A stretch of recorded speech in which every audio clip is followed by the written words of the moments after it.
what is the relevance of archery and horseback riding in today's world? We're not, traveling by horse from place to place, although I would love that.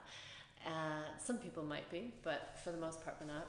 And most people are also not hunting with bow and arrow. I know some people are, and that's also amazing. And I'm keen to learn to take the archery beyond the static target.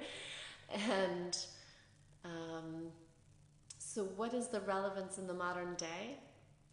The marksmanship, the stillness, the precision, the musculature, all of the things involved in archery, to me, like valuable skills that can be applied regardless of what you're doing. Being clear about what your target is, being connected to what your priorities are. And there's something I even found in the finding the vision, finding which dominant eye I am and playing with that. Apparently both of my eyes are dominant. And so when I look at a target, I'm looking at it cross-eyed, even though I'm shooting left-handed, even though I'm usually right-handed because I can only wink with my right eye. So just all of this awareness of how you see what you see, and how you make connection with that. And Sharon, hello. So it's so good to see everybody. Sort of. How exciting. So please feel free to send in any questions. Otherwise, I'll just keep babbling on, and I may or may not address what it is you want to connect in with me about. Hello, hello, hello, hello. To you as well. So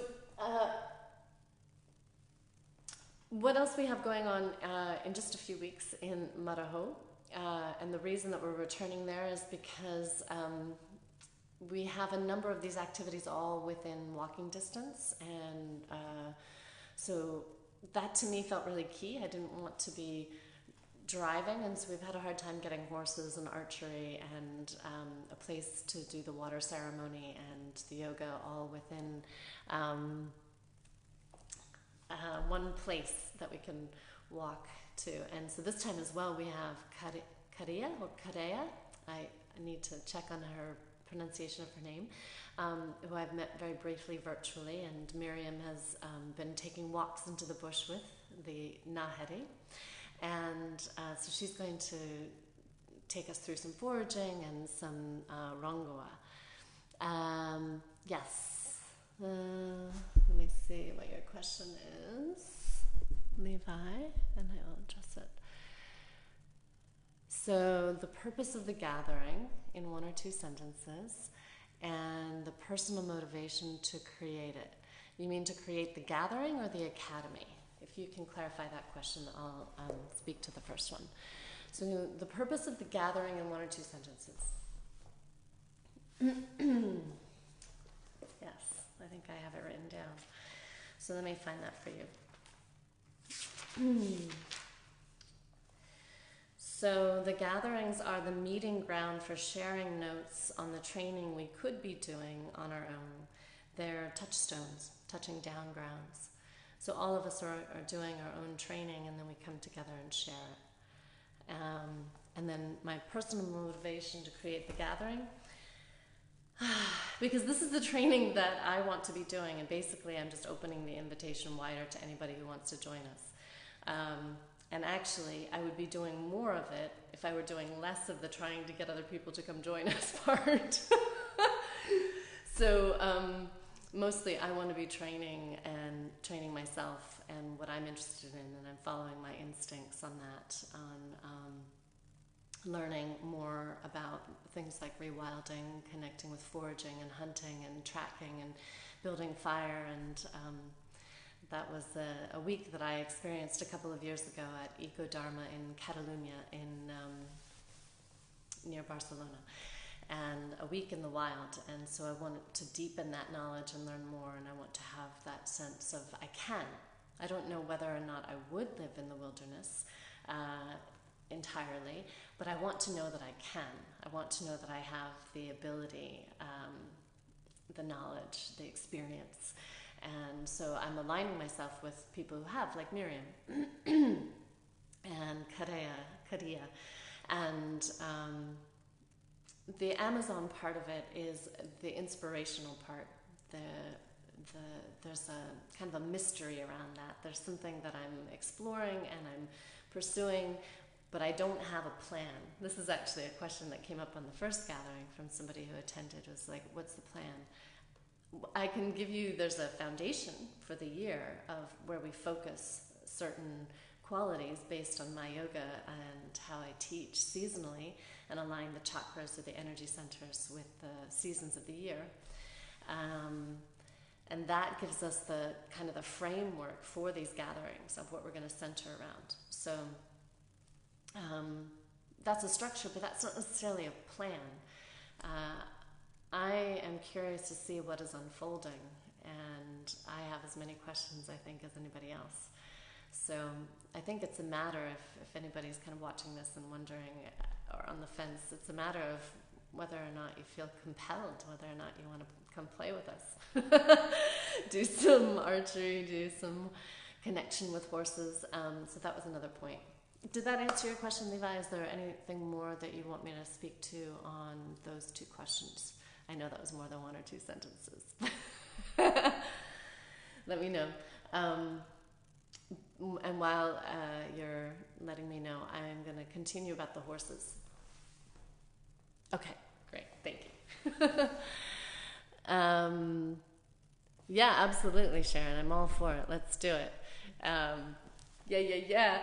We're actually looking at having a gathering in Wanaka the beginning of December. So if you can't make this one, I know getting to Maraho is a little bit woody. You know, a lot of people are going to have to fly, and that's not so great. We're trying to make it so that the main people are flying to the main areas. So September we'll try to have one in Wellington area. It's just been hard to get everything aligned, like I was saying, the horses, the archery, the movement, martial arts movement, body awareness. You know, ultimately, I would love to have an academy where we're training in the Amazon martial arts, and we have everything all there. But yeah, December, sorry, there's a lot of different threads all at once. September, we'll try to be near Wellington if we can. And December, Wanaka, there's a wonderful woman doing rewilding as well, Levi, and also Sharon. She's studying sexological bodywork. And the form of it is just evolving. So I'm trying not to hold too tight to it. The premise is there, but you know, the form keeps changing as the world is changing. So September, December, and then 2020, sure, absolutely. Would love to be in Northern California with you in your place, Sharon. That sounds amazing. And have, you know, some whānau and Earthwide Tribe in the U.S., so maybe that would be a great way for me to get them to come to one place so I could visit with them. If anybody has any other questions, feel free to check in. Otherwise, I'm going to continue on for a little bit longer. Let me see what our time is, a few more minutes, and just go over a few things with the autumn and the winter practices. Any of you who are doing those practices, there's some fun to be had in each. The autumn one is very much about taking up space. Space is our element, ether is our element here. And so how do we, as women, take up space? You know, and we're doing this fun posture, Warrior 3, Virabhadrasana 3, flying posture, half shoulder stand, kind of inverting, but doing it in a safe way. But when we get to the gathering, because now we're in first winter for my yoga practices, we're going to be playing with Agya Chakra, with the third eye, visualization, perception, imagination, which is right in line with Matariki and the stargazing and the connection to guidance, and seeing in the dark. These are all good themes for this time of year in the southern hemisphere. Obviously, it's flipped if you're in the northern hemisphere at the moment. And so we'll have a little bit of conversation around Matariki, which I'm really looking forward to and learning more about. And the practice then is moving into arm balancing. So, and these are free. I think it's all listed. I think Lucinda's done an amazing job of organizing everything. So I think that link is there if you want to do the practice. If you're coming, please try to do the practice before, because we have 3 mornings where we'll get to do this practice. And my sense is the first morning is going to be technical orientation for the practice. Second morning is going to be depth and length. And then the third morning, I would love to do it in silence and to experience that, and it'll be a little bit quicker.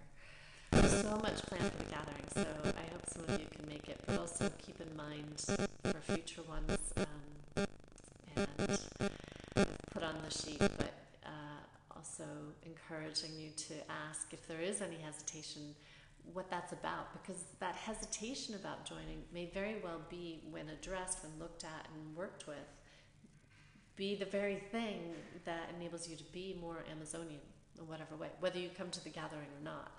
The hesitation around coming, some people have expressed concern about the time, the money, being with other people, being a follower or a leader or a follower, whatever the thing is, maybe that in itself is your stepping stone to being more Amazonian.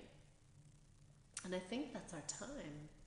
I mean, I had said I would do it in a half an hour. So, any other thoughts or questions? Otherwise, I will love you and leave you. Write in if you want. I'll just wait a few. And what else can I do? I can drum for you. Do a little bit of drumming.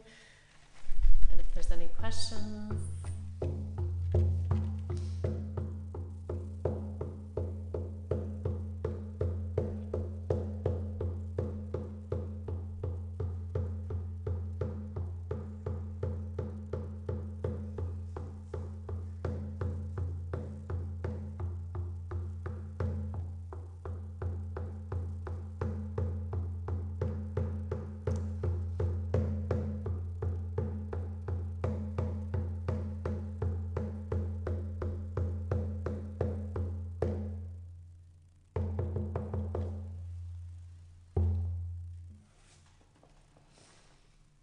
my drums with me for the water ceremony, and we had a really lovely time last time by the stream, and so we have some people who know the song and are coming back, so we'll have a fuller chorus.